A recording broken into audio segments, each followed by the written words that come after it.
Or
Make sure your cell phones are either turned off or on vibrate.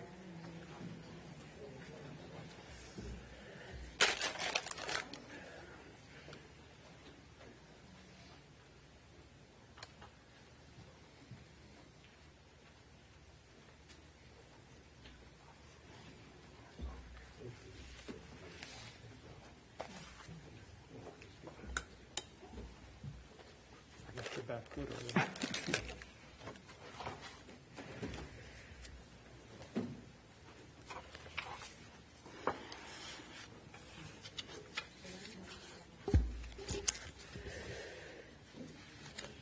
Dear friends, first of all, it is a privilege to participate in this service with my colleagues, Rabbi Robert Nosenchuk, Rabbi Joshua Caruso, and Cantor Sarah Sager from Fairmont Temple. It is hard to reconcile the blue sky, the brilliant sunshine, the beautiful hints of autumn outside, when our inner world seems so gray and dark, when the chaos of our minds and hearts fights with the very concept of an ongoing universe that somehow should be halted, stopped, brought up short by the grief and sense of loss that overwhelm us. We resisted this day and its ultimate inevitability with every fiber of our beings, with every impulse of our hearts, with every coherent thought in our minds, and yet, as we somehow ultimately knew it would, and as Amy herself insisted, we acknowledge, confront, and accept, it is here. She would not let us indulge in fantasies. She could not fight on a battlefield of fabrications. And so with her characteristic forthright, open, and straightforward way, she faced the future squarely and then set to work to help us, to prepare us, to support us in every way she possibly could for this day and all the days ahead. She had no illusions as to what this would mean for Doug, for Ilana and Aaron, whom she knew and understood with uncanny precision and insight, for Beth and Mark and their families, for her dear parents, Linda and Stuart, and for this entire community. And yet with Herculean strength, with an indomitable will, with infinite love and unceasing concern, she set the tone. She led the way. She analyzed and deliberated and questioned and considered every step on the long road of her illness and far beyond. If she could have changed the outcome, if we could have changed the outcome, if the combined love, determination, energy, effort, healing wishes, fervent prayers, and sheer force of will of every person who knew and loved her especially those closest to her. If all of those forces could have altered the outcome, we would not be here today. Amy herself knew, teacher that she was, that not all questions can be satisfactorily answered, that some problems cannot be positively resolved. And yet, teacher that she was, in her approach, in her resolve, in her unflinching devotion to the truth and to honest interaction, she inspired us. She uplifted us. She empowered and believed in us and recognized that we have the strength, the intelligence, the resilience, the courage, and the emotional fortitude to go forward, to continue to make her proud of us, to live the lives she helped us create, to become the people she knew us to be, to use our gifts of mind and heart to enjoy, to explore, to improve the world around us. We understand, too, that in some mystical way, the very memory of her will give us the strength and the courage and the will to face our lives without her. She left a sacred legacy of doing and caring and loving. And when, in our ongoing journeys, there are moments when we feel the sadness, the loss, the emptiness of her absence, we might turn to the words of the prophet Joel, words that inspired a song composed by one of Amy's favorites, Debbie Friedman. The verse that inspired the song reflects Amy's own devotion to the generations of her family and of our community, and especially her love for youth, her students certainly, and her children, Alana and Aaron, who with Doug, she loved beyond life itself.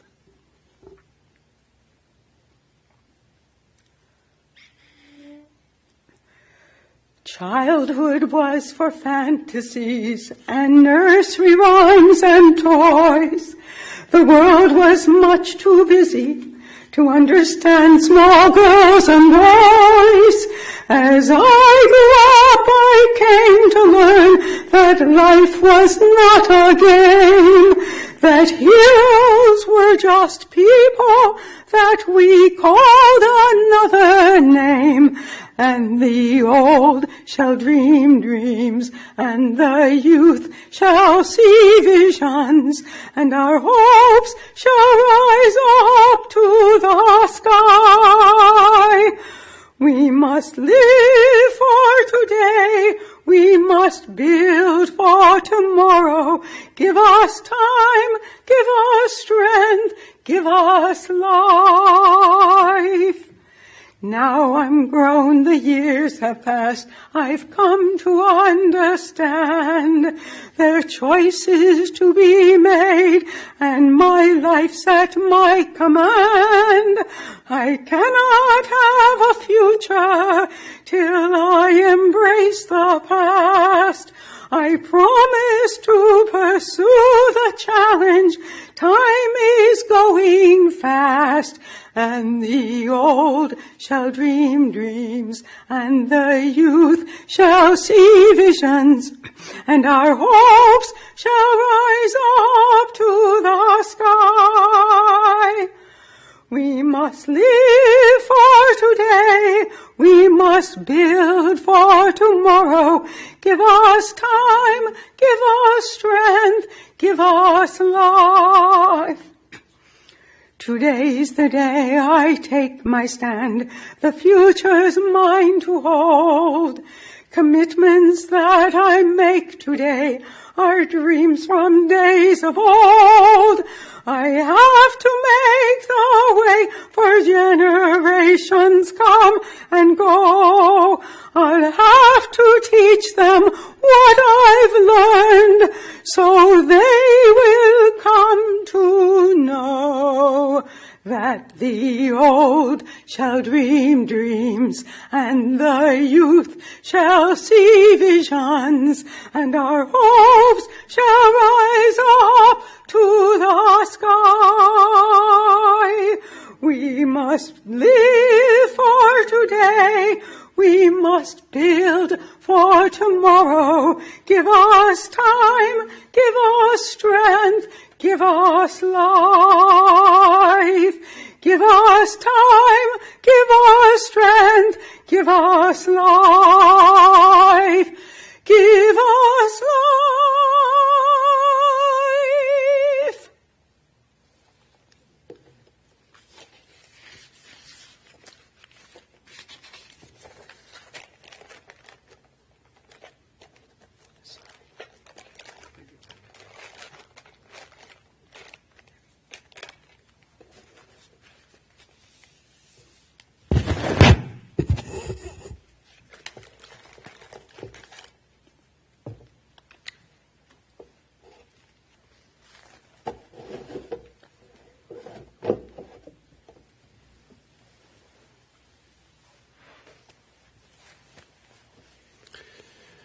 El Harachaman, oh, sweet God.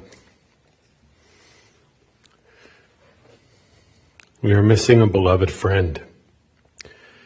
We gather now and raise our voices in prayer to the source of life. We ask for comfort. We ask for strength.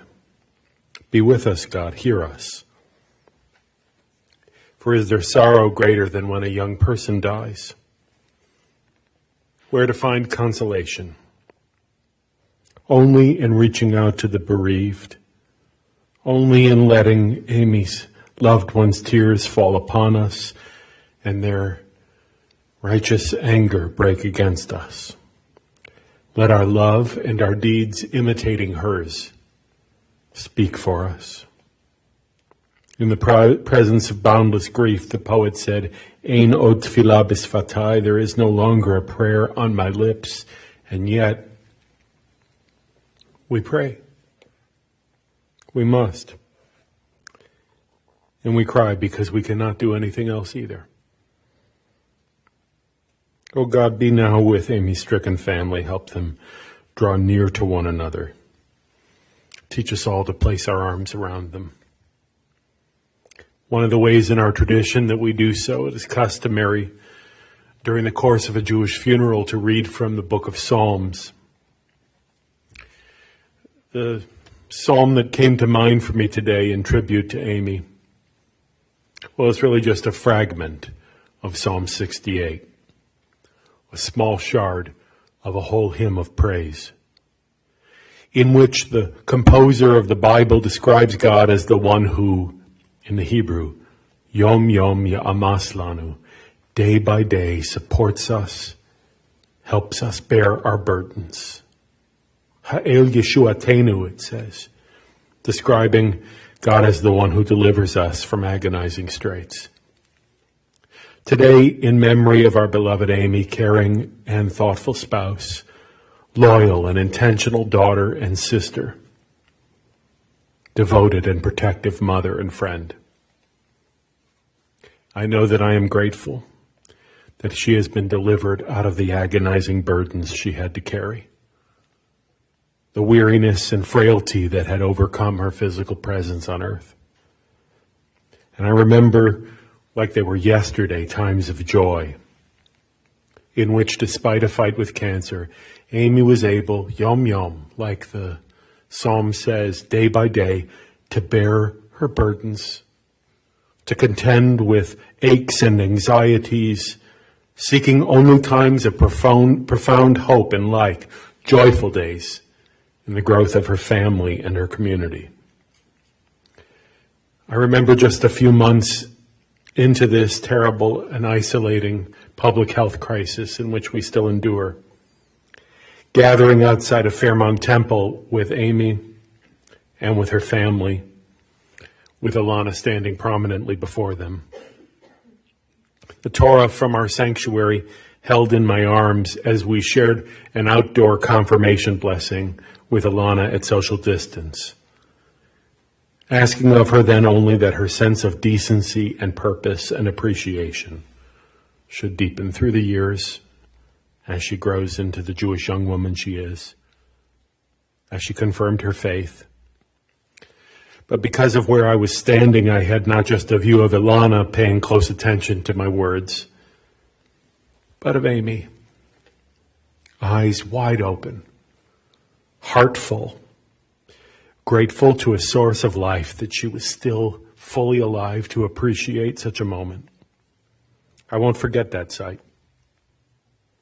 In her book, Illness as Metaphor, Susan Sontag wrote that illness is the night side of life, the more onerous citizenship. But everyone who is born holds dual citizenship in the kingdom of the well and in the kingdom of the sick. Although we only prefer to use the good passport, sooner or later each of us is obliged for at least a spell to identify ourselves as citizens from the other place. And so today we gather, gently supporting Amy's family, to pay tribute to her. It would be foolish if we did not acknowledge the rage we feel at how young she is at the time of her death. This is just damn unfair. It hurts, and not temporarily. To deny that this provokes us to be upset is to deny meaning to her existence. When we think about Amy, when I think of her, I will always remember how intently and how purposefully she carried with her the passport from the land of the sick. She used it to navigate an unfamiliar and terrorizing terrain. She used it as well to recognize the limits of human knowledge of what heals and cures. She never asked for this passport. Amy wasn't without her own pain and upset at the feeling of the unfairness that life gave to her with cancer.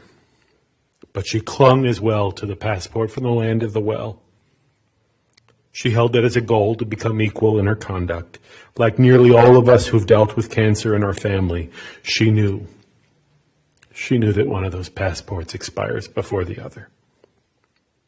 She didn't fight it. But knowing that, we're still bound up in knots today. My teacher, Rabbi Sheila Peltz-Weinberg, writes the following prayer about being so wrought up and tied up in emotion the way many of us feel. She wrote as follows: Dear God, we are bound up today with very tight knots. They choke off air and stop the blood from pulsating freely. The knots make us like computers with carefully controlled circuitry. The knots in our brains tie our creativity, our link to you, O God. We follow the knot around its intricacy, but it remains a knot. The knots in our hearts keep us from crying and dancing when we long to. They tie us to the posts of the fences that separate us from each other. The knots of our muscles keep our teeth clenched, our jaws locked, our legs crossed, our shoulders stooped, our backs bent, our chests from inhaling and exhaling. O God, untie all of our knots. Untie all of our knots. Amen.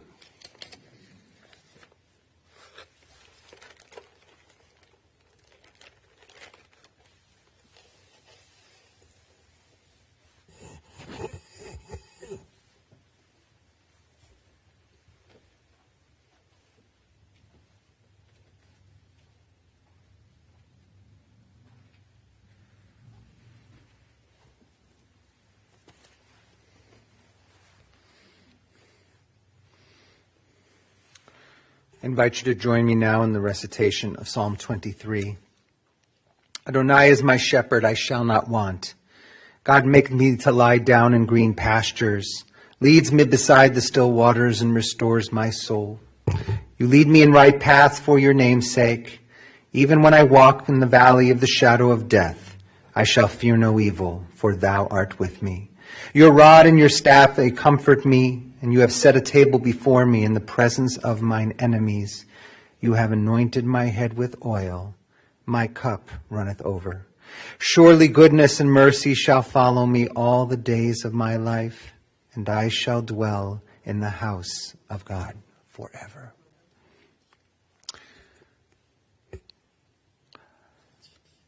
We now are going to hear from family members. We're going to invite Amy's daughter Alana to speak, and then Amy's husband Doug, and Amy's sister, Beth. Alana.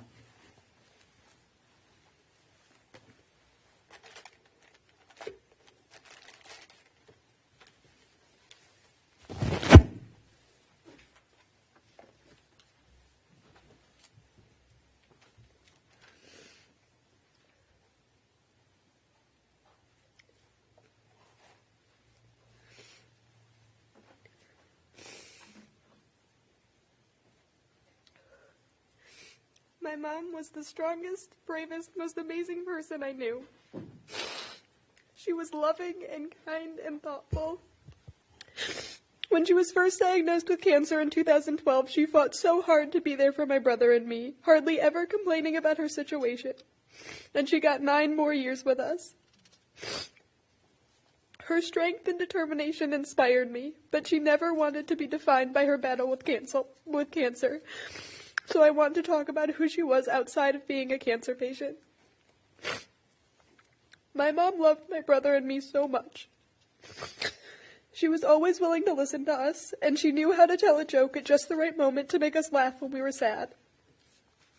She respected us and spoke to us honestly. She supported us. She would drive me all over for activities, wait in her car late at night to pick me up from mock trial or marching band, attend almost all of my plays, halftime shows, and competitions, and stay up late to help me with a project for school. She accepted us no matter what. She would always think of funny songs to play for us based on a word she noticed during one of our conversations. She understood us like no one else did, and I felt that she knew what I was thinking before I did. She was smart and independent. She hated having to ask people for help instead of doing things for herself. She figured out how to manage all of our busy schedules, keeping track of appointments, extracurriculars, and so much more. She valued our education and used to read to my brother and me before bed every night when we were little. And she even used to make up funny bedtime stories to tell us. She was always willing to adjust her behavior and admit when she made a mistake and learn to do better. She went out of her way to do nice things for us, like helping my friends plan a surprise party for my birthday, baking heart-shaped cookies for my brother and me every Valentine's Day, and always trying to find new vegan recipes to test out for me.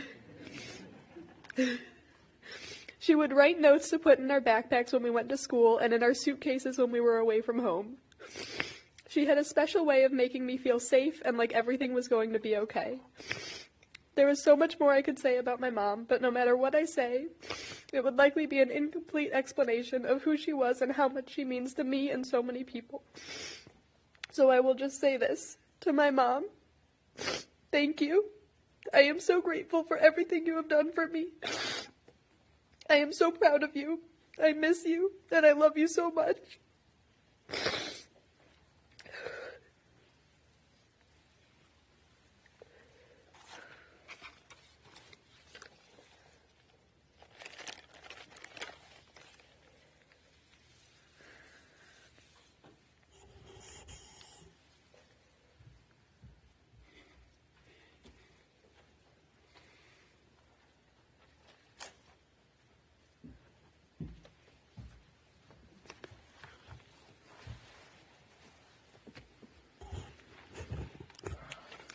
Thank you for coming today to remember Amy.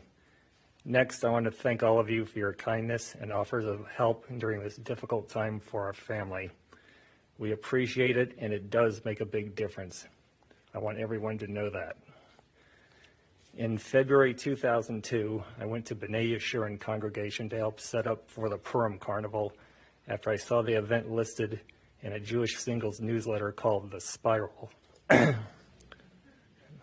Did I pronounce that? The Spiral. Okay. Melissa Kanowitz was in charge, and she told me a friend was coming to help. Her name was Amy. As we were getting things set up for the Purim Carnival, Amy and I started talking a little bit. Later on, it seemed Amy was getting annoyed with Melissa, telling everyone what to do, so Amy tore off a strip of duct tape and used it to seal Melissa's mouth shut. That's when I knew I could not resist. I had to get a date with Amy. She was a refreshing change from the uptight, defensive types I was used to. So we started going out, and it turns out I was right. She was much nicer than the other dates I had been on. In the late spring or early summer of 2002, Amy and I went to Mantua for a canoe trip down the Hiram River. She was wearing a white shirt, royal blue shorts, and white canvas tennis shoes. The first thing I thought was, Amy will be the best-looking paddler on the Hiram River today. You're not supposed to look that good for canoeing. Amy was at the bow of the canoe, and I was at the stern so I could navigate. After some time, we encountered a big problem. A large tree had fallen and was completely blocking the river. We had to pull the canoe alongside the tree, carefully get out, and stand on top of the tree trunk as we pulled the canoe over to the other side. I kept thinking Amy would fall into the river and end up covered in muddy water and algae. The family would hate me for taking her on the trip and tell her to dump me, and that would be the end of me. Fortunately, we both made it back into the canoe all nice and dry, and we continued our trip down the river. That was the first and last time we went canoeing. In November 2002, I proposed to Amy at the Amish Door Hotel and Restaurant in Wilmot, Ohio. We were married a few months later in March 2003. Alana arrived in March 2004, and Aaron followed in September 2006. Amy lived for Alana and Aaron. They were her world. She helped them with their schoolwork, read books to them before their bedtime, went with them on their doctor appointments, got the medicines they needed, went with them to Parent-Child Hebrew at Fairmount Temple, calmed them down when they were upset, cooked for them, played games with them, watched movies with them, bought them the clothes they needed, took them to birthday parties, play dates, outdoor fairs, and more. In short, she was a super mom that any kid would love to have. Life was normal for a while until Amy was diagnosed with cancer in September 2012. Over the next several years, an array of medical treatments followed. As difficult as the cancer treatments were, they did buy Amy another 9 years with her family. That's 9 years the cancer could not steal away. Sometimes life comes at you hard and fast. None of us are really prepared for it. As human beings, all we can do is strive to overcome difficulty as best we can. Since the latter part of July this year, a lot of change has been crammed into a small period of time. It's hard and it will take a while, but we will overcome this.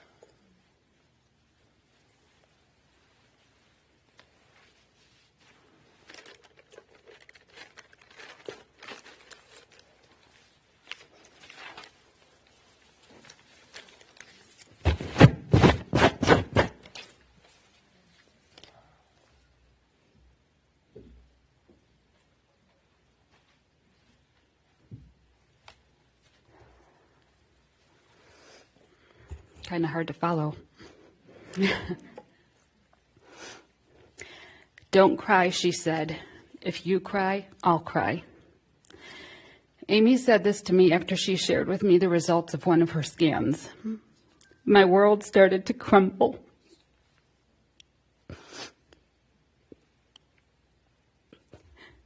As I couldn't imagine life without her.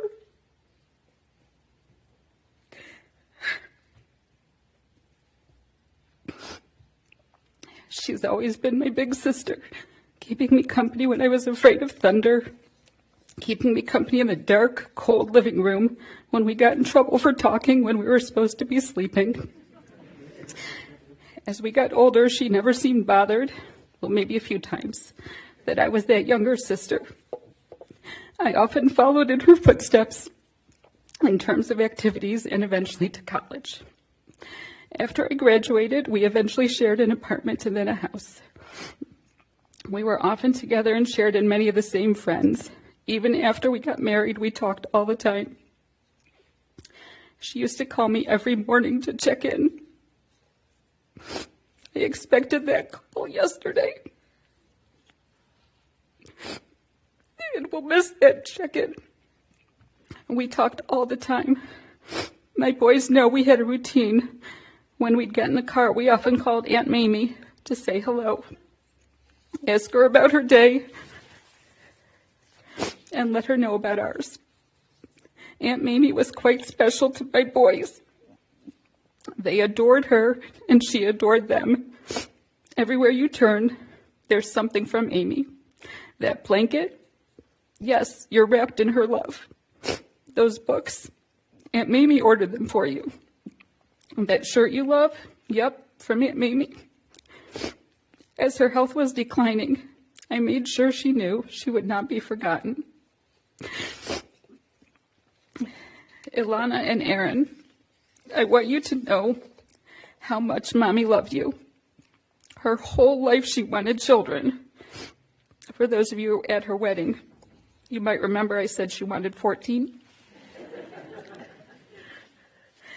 She lucked out. She lucked out with the two of you. You are caring and compassionate and will always make Mommy proud. Every decision she made was with you in mind. Amy always put others before herself. She didn't think many people cared about her. If she would only know how many people have reached out and are here today. She was loved and she will be missed. I will be forever grateful that she died peacefully and not in pain. And I echo Doug's sentiments of thanks to everyone who reached out and in any way, shape, or form helped take care of Amy. I just wanted to share a poem that many of you may know by E.E. Cummings. When I first read it, it really spoke to me. I carry your heart with me. I carry it in my heart. I am never without it. Anywhere I go, you go.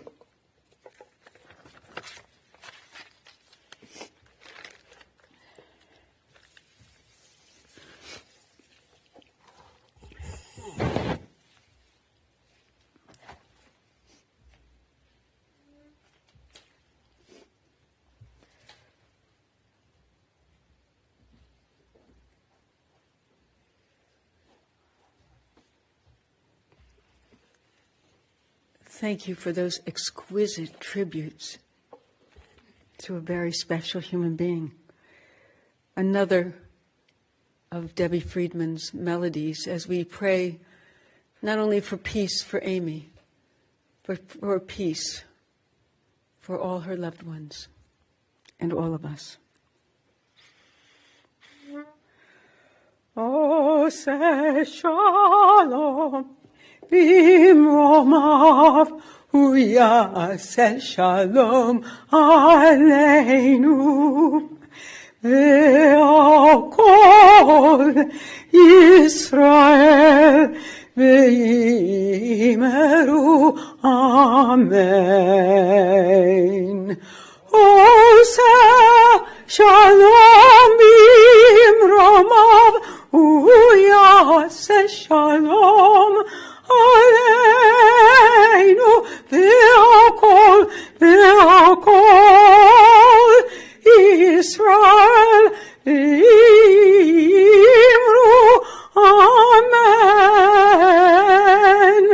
Oseh shalom bimromav uyaseh shalom aleinu ve'akol Yisrael ve'imeru amen.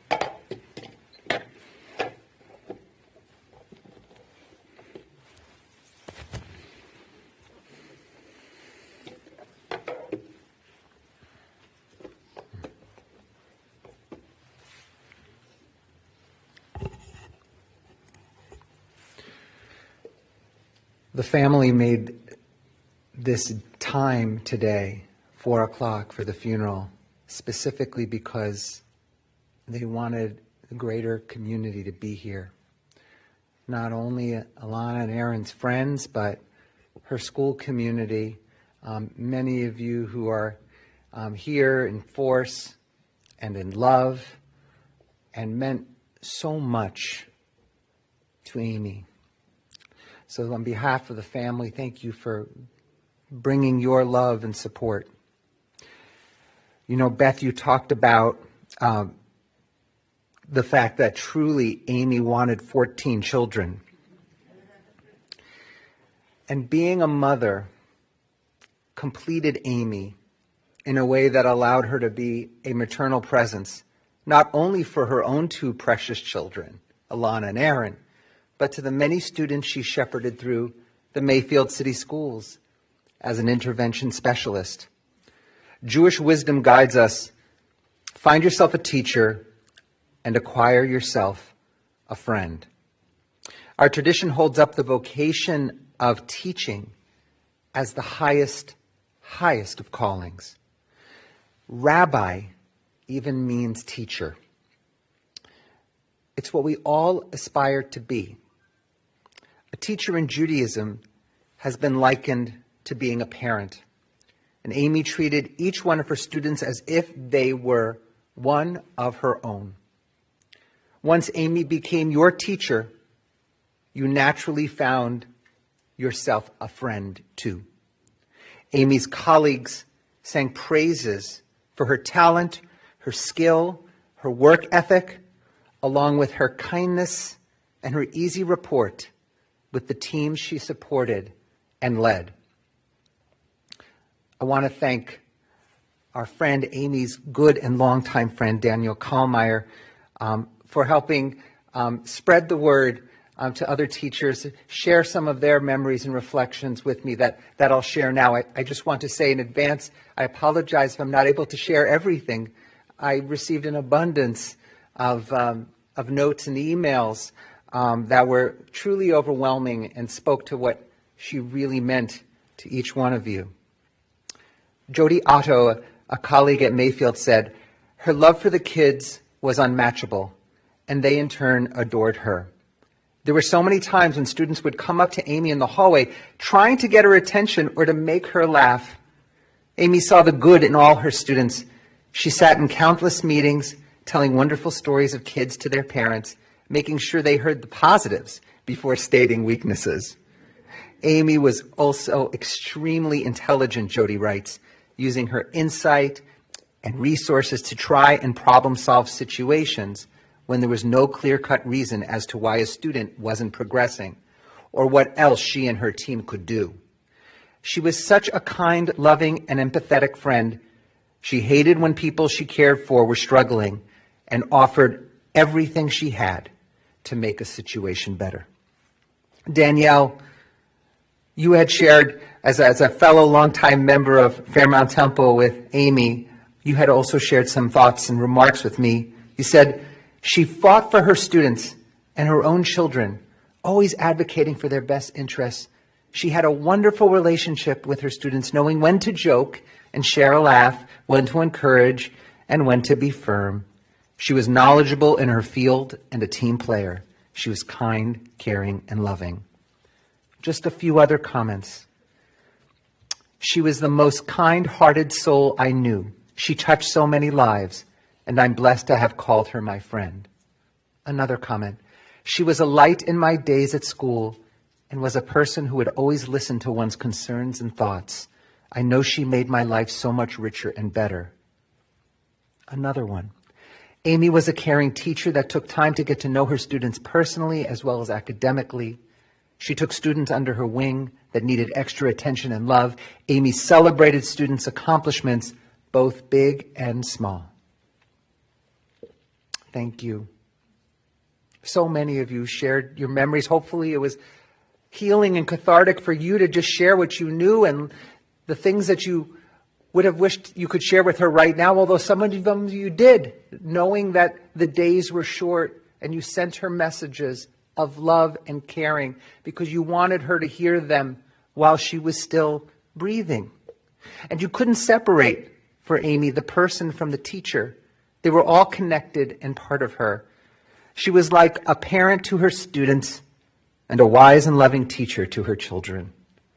Above all, Erin appreciated her uncommon and fearless ability to be honest with him and Alana, particularly around the diagnoses and the roller coaster ride that took her through countless treatments and hospital stays.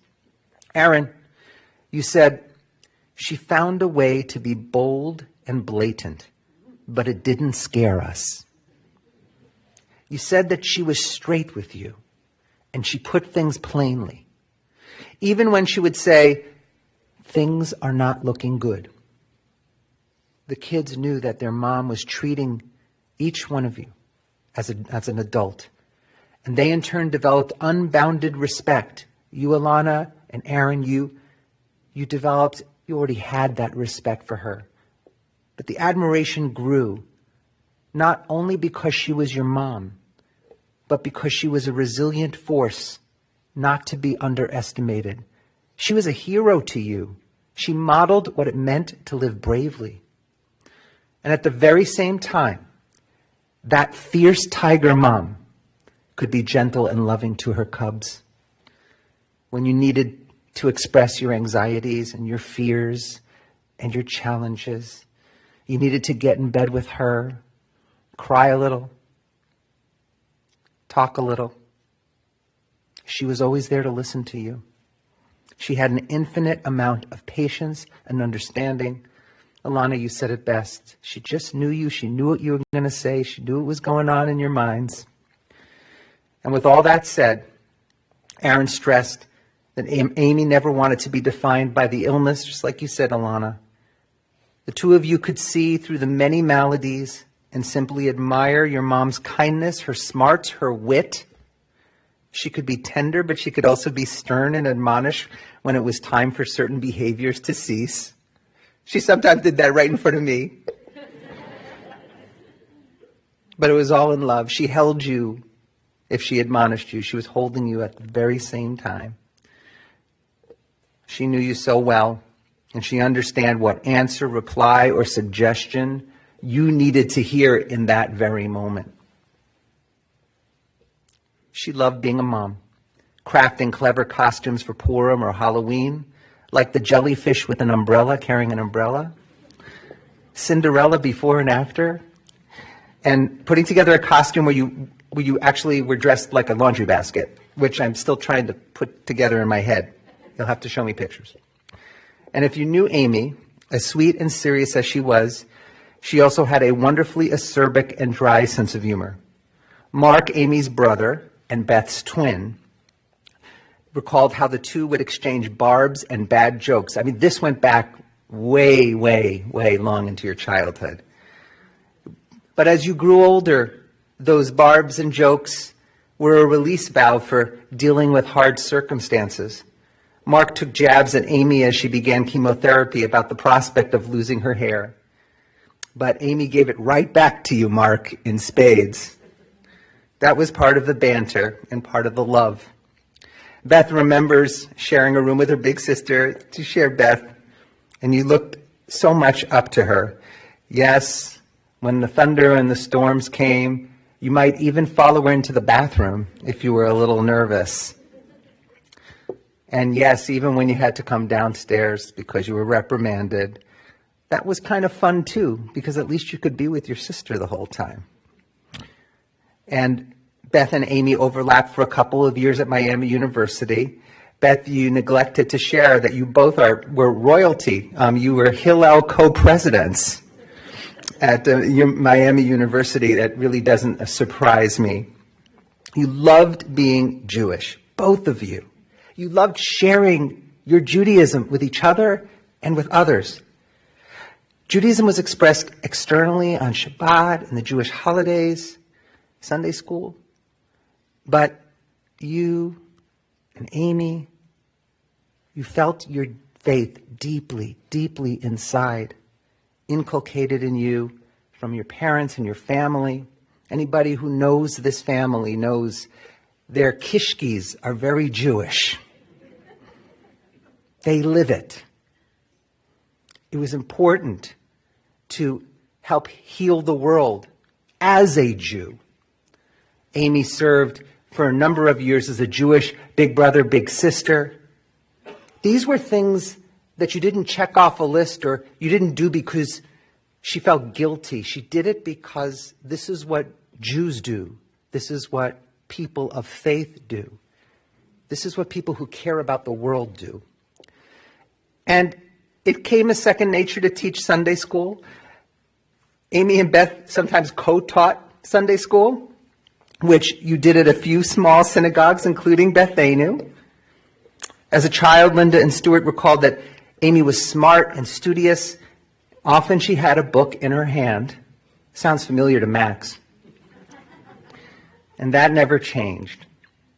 And her hobbies blossomed to baking and reading and listening to music, from Billy Joel to Matisyahu, and of course, Debbie Friedman. She was tech savvy and handy around the house, used tools with ease. She liked taking things apart and putting them back together. She routinely liked to think ahead, storing away things like school supplies that she would one day need for Alana or Aaron, or for her own students. She was Aunt Mamie to Beth and Larry's kids, Max, Rafi, and Daniel. Each were gifted a chai necklace from Amy, inspiring the boys to live their lives out fully. Chai, coming from the word l'chaim, meaning to life. She was more than just an aunt, just as Beth is more than an aunt to Alana and Aaron. The kids loved Amy's boinga boinga stories, with her each time creatively making up new parts to enhance the fun. Each sibling loved the other kids as their own. Meredith and Noah, Mark and Robin's kids were embraced in the very same way. Didn't matter if they lived a little further away, and the family was able to huddle together and love on each other every Passover here in Cleveland. And when Amy met Doug, you tell a good story about how you met. She came home that night after meeting you about that story and the duct tape and the making decorations for the Purim Carnival. And she came home and she said, I met someone. Doug, you said she was genuine. She was real. You got her number. I think your first date might have been at Cooker, at Laplace. Remember Cooker? And then, yes, you said you were proposed in Amish country. You were in the hotel room. You popped the question, and Amy said, are you serious? Yes, he was. The rest, of course, is history. And Alana and Aaron, you are the incredible humans you are because your mom and dad brought you into the world. As Doug was telling the story and Alana and Aaron were listening, Alana kind of looked at everybody and said, oh, I'm glad they met. From the very start, the kids were glued to Amy. And when Aaron was inconsolable as a baby, he would instantly calm down once he was in his mother's arms. Alana and Amy shared the same temperament, and it became clear to everyone that their connection, your connection, Alana, with your mom was deep and trusting. In the last few months, you hardly left your mother's side, sometimes sleeping with her. Amy had to cajole you to go to school and live the normal life as a student in her senior year of high school. She wanted so much for you, Alana, to be the normal teenager. And she tried to sort of contract herself and her own maladies to give room for you at this exciting time in your life. To go to college, to visit colleges, to get excited about that next stage.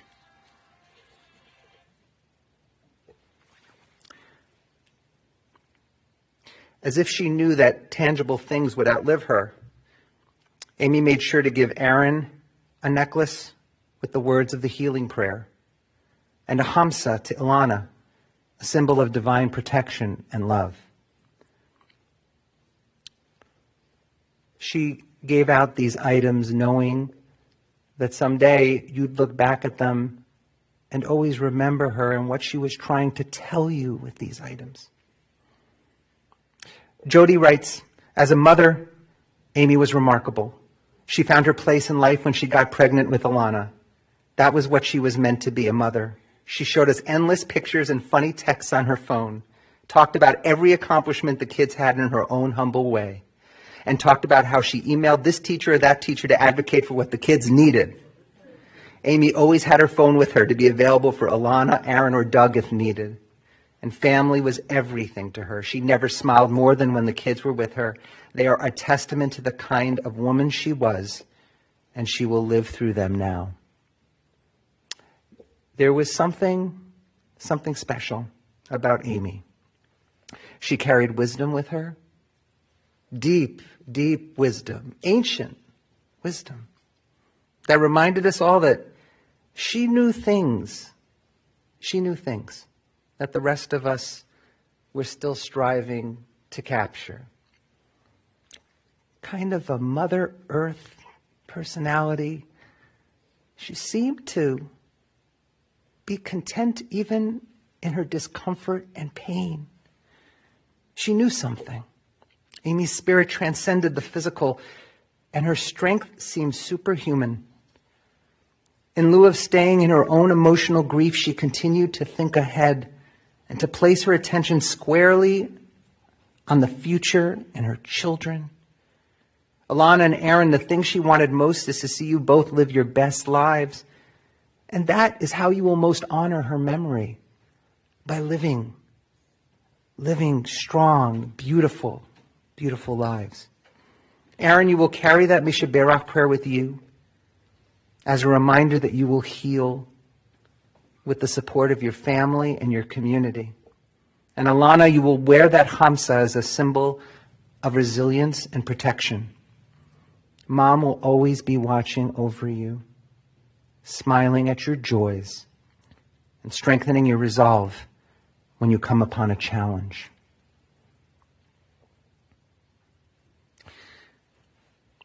Monique DePenti, Amy was the center, the very heart and soul of her family. She was a true friend, that person you could laugh with, cry with, and be yourself with. She never cast judgment, but offered thought-provoking insight. And Dana Rossengaudio texted the following to Amy as she was swiftly declining. Amy, thinking about you every day, and glad you were able to spend time with your family. Ilana is already a gem, but if she grows up to be just half the woman you are, then she will be amazing. Danielle wrote, Amy was an amazing mother who lived for her kids. She loved Aaron and Ilana fiercely and would do anything for them. They were her everything, and Amy had a heart of gold, and Aaron and Ilana are a testament to her. She loved her entire family with everything she had. Amy, I can't believe you are gone. You will always live on in our hearts and minds. May your memory always be a blessing. You shall be a blessing. She shall be a blessing. As Debbie Friedman said, Lechinach. Go to a land that I will show you. You go to a land that we don't know yet. We don't know what that looks like. Lech lecha. To a place I do not know. But one thing I do know. You shall be a blessing. You shall be a blessing. You shall be a blessing to all who you leave on this earth, to everyone who remembers you. Zichrona livracha. May Amy's memory be an enduring blessing. And let us say, Amen.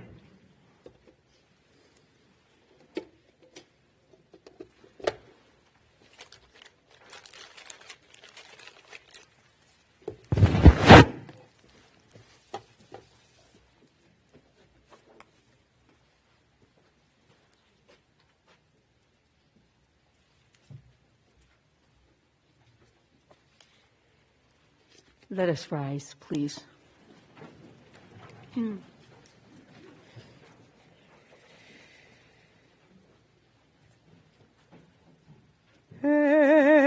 מלא רחמים, שוכן במרומים, המצא מנוחה נכונה, תחת כנפי השכינה, עם קדושים וטהרים, כזור רקיע מזהירים, את נשמת חיה שרה, בת שמואל ולאה, שלחה לעולמה.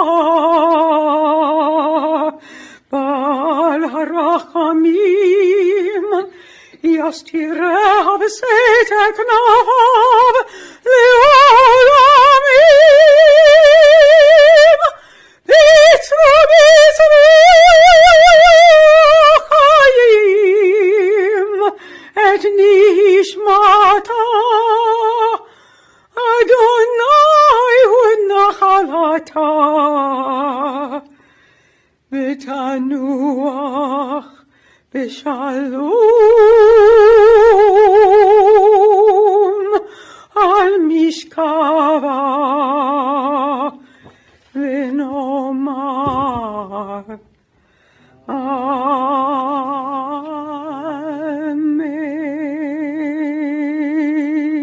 Amen. Compassionate God, eternal Spirit of the universe, grant perfect rest in your sheltering presence to Amy D. Miller, who has entered eternity.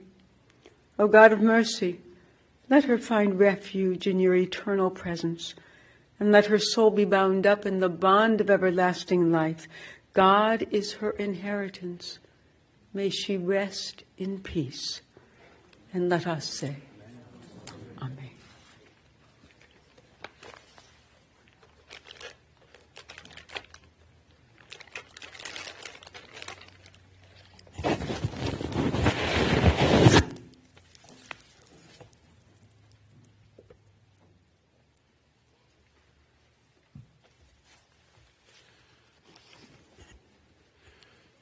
This will conclude our ritual here at Berkowitz-Kumin. Family will receive friends after the service of interment that will continue at Mayfield Cemetery momentarily. They'll have Shiva today until 8 p.m., from 2 to 5 and 7 to 9 p.m. on September 30th, from 2 to 5 p.m. on Friday, October 1st, and from 1 to 4 p.m. on October 3rd, all at Linda and Stewart's home on 5371 Meadowwood in Lyndhurst. Family appreciates all the support you've offered, and we invite you to continue to offer your gestures of condolence in the days to come.